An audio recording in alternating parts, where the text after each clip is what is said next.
Halo guys, selamat datang kembali di channel Auto Sejarah. Gimana kabar kalian hari ini? Saya doakan kalian selalu sehat dan dalam lindungannya. Setelah mengenal sejarah awal mula nama kota Surabaya di episode awal, pada kesempatan kali ini saya akan mengulas tentang sejarah bagaimana terbentuknya nama kota kabupaten yang terletak di Jawa Timur, di mana nama kota dan kabupaten itu bernama Kabupaten Malang. Oke, sebelum melanjutkan jangan lupa untuk terus dukung channel Auto Sejarah dengan cara subscribe dan tekan tombol loncengnya agar channel ini semakin berkembang dan terus mengedukasi kita semua. Nama Malang adalah nama sebuah kota yang terletak di Jawa Timur. Kota terbesar kedua di Jawa Timur setelah Surabaya ini didirikan langsung oleh pemerintahan Belanda di tanggal 1 April tahun 1914 dengan Polvat sebagai wali kota yang pertama. Kota Malang terdiri dari berbagai macam suku bangsa dan budaya.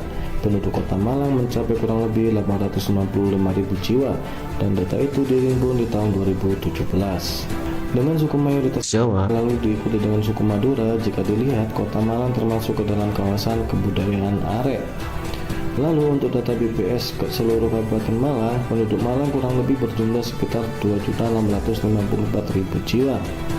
Dan data itu dihimpun di tahun 2020.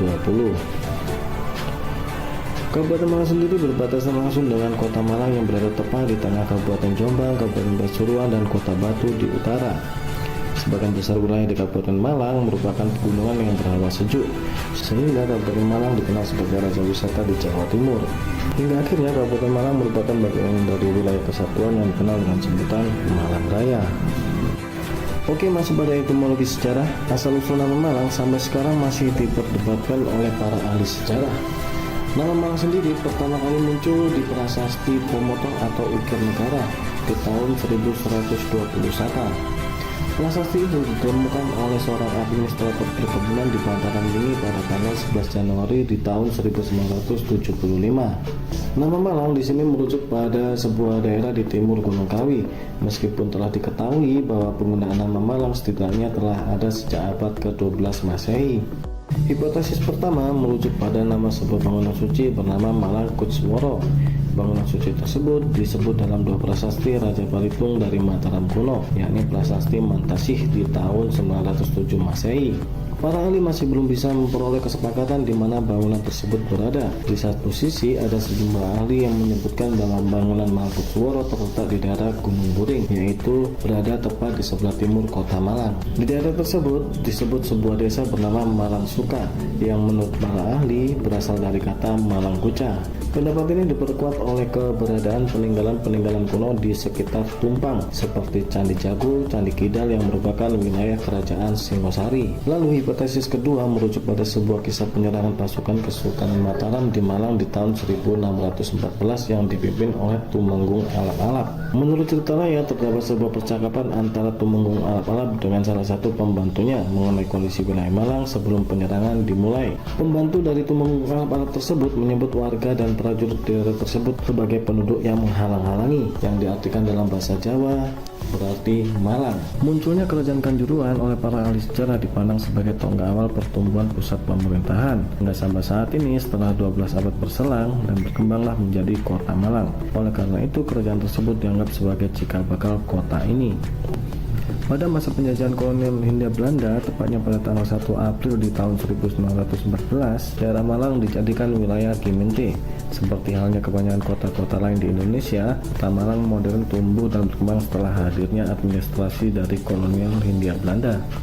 Pada masa kependudukan Jepang di Indonesia, kota Malang sudah menjadi bagian dari Indonesia. Tapi pada waktu itu, bala tentara dari Nippon mulai menduduki kota Malang pada tanggal 7 Maret tahun 1942. Pada masa kependudukan Jepang inilah terjadi peralihan fungsi bangunan. Rumah-rumah tempat tinggal orang Belanda dulu dialihkan fungsinya menjadi gedung Kentapeta, seperti di Jalan Semeru nomor 42.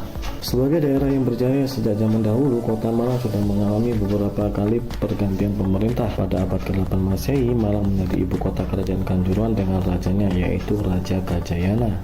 Terlepas dari semua itu, kita beralih ke Kabupaten Malang. Pada awalnya, Kerajaan Singosari berada di bawah kekuasaan Kerajaan Kediri dan dipimpin langsung oleh Aku Tunggal Ametung yang beristrikan Kendedes. Pusat pemerintahan Singosari saat itu berada di Tumapel. Lalu setelah muncul Ken Arok yang kemudian membunuh Tunggul Ametung dan menikahi Kendedes, pusat kerajaan berpindah ke Malang setelah berhasil mengalahkan Kerajaan Kediri. Saat jatuh ke tangan Singosari, status Kediri menjadi kadipaten, sementara Ken Arok mengangkat dirinya sebagai raja berkelas Sri Rangga Rajasa Sang Awurabumi di tahun 1222. Kerajaan ini mengalami jatuh bangun, semenjak Kerajaan Kesunanan Mataram, kerajaan-kerajaan yang ada di Malang semua jatuh ke tangan Mataram, seperti halnya Kerajaan Majapahit. Sementara itu pemerintahan pun berpindah ke Demak, disertai masuknya agama Islam yang dibawa oleh Wali Songo. Malang saat itu berada di bawah pemerintahan Adipati Ronggo Tohjiwo. Pada masa keruntuhan itu, menurut folklor, muncul pahlawan legendaris bernama Raden Panji Pulungjiwo. Ia ditangkap prajurit Mataram di desa Panggung Rejo yang kini disebut Kepanjen. Hancurnya kota Malang saat itu dikenal sebagai Malang Kota Bedah. Bukti-bukti lain yang hingga sekarang merupakan saksi bisu adalah nama-nama desa seperti Kanjeron, Balandik, Turen, Poluwicon, Katindan, dan Ngantang. Peninggalan sejarah berupa candi-candi itu juga merupakan bukti konkret seperti Candi Kidal di desa Kecamatan Tumpang. Pada zaman VOC, Malang merupakan tempat strategis sebagai basis perlawanan, seperti halnya perlawanan Trunojoyo di tahun 1674 terhadap Mataram yang dibantu oleh VOC. Menurut kisah, Trunojoyo tertangkap di Ngantang. Setelah Trunojoyo meninggal,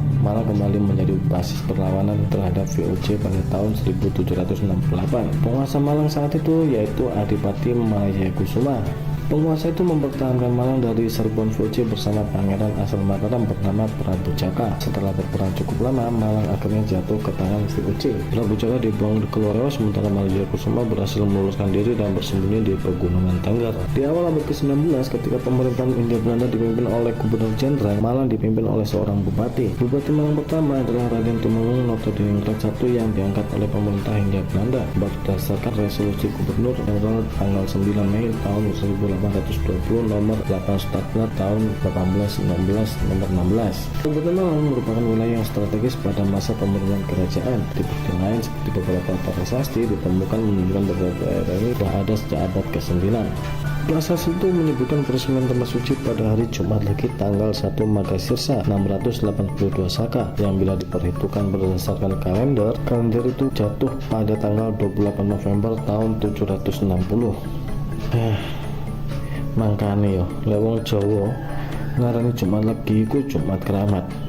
Akeh wong padha nyekar nang kuburan kirim donga-donga. Sekarang saya jadi percaya ya apa kata orang tua dulu, karena bukti sejarahnya memang ada. Jumat Legi adalah hari suci. Oke, lanjut ya. Dari penjelasan prasasti di atas, maka tanggal inilah yang dijadikan patokan hari jadi Kabupaten Malang. Sejak tahun 1984 di pendopo Kabupaten Malang selalu diadakan kesenian ataupun menggelar acara-acara yang memperingati hari tersebut. Kini Malang adalah kota yang mempunyai kabupaten terluas di Jawa Timur. Setelah Banyuwangi, dengan pertumbuhan ekonomi yang terus meningkat, Malang semakin madep dan mantap. Oke, sekian dulu pembahasan kali ini. Semoga video ini bermanfaat untuk kita semua ya. Terima kasih yang sudah menonton dan selalu dukung konten ini agar kita semakin teredukasi dengan sejarah-sejarah yang ada. Oh ya guys, khusus konten hari ini kita ingin berdiskusi dengan kalian. Kalian ingin request sejarah apa? Tentunya kita akan coba untuk mengulas sejarah tersebut. Sekian, terima kasih. Wassalamualaikum warahmatullahi wabarakatuh.